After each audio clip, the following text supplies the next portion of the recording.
This is part one of a repair documentation on it. This is a JackBot DCS soundboard, and it presented with a loud buzzing, and you can almost immediately see what the problem is.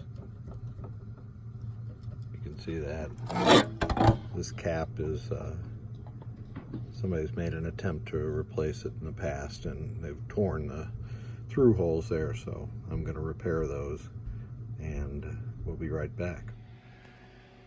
So here I have completed one side of the solder stitch, and I'm going to put these caps back on the board, and we'll have a good secure both mechanical and electrical connection to these snap caps.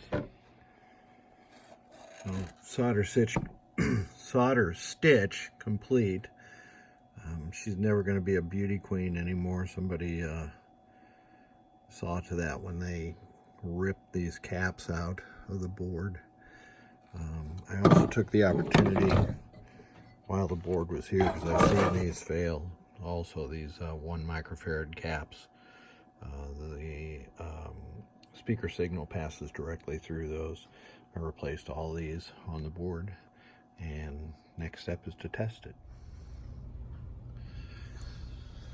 This is a JackBot DCS soundboard, and I had to actually, I went over that earlier, but I've replaced I've solder stitched these 2 caps and replaced all the 1 microfarad caps on there. So it came in buzzing. That's characteristic of a poor connection between those caps. So let's put it into sound test.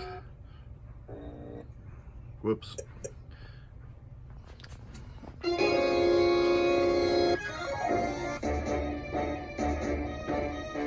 Welcome to the Enterprise. We could destroy the asteroids in our path, sir. I believe they have evil intentions. Shoot again. LaForge here. Someday you'll learn to play pinball. Q, we don't have time for your games. You are an honorable player. Resistance is futile. Hurry up. Activate it.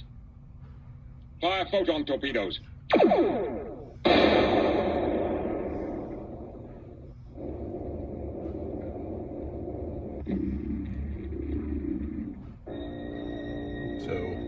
you can see that all those sounds are working. I had tested it with the JackBot ROMs in there, but a mismatch in the memory map.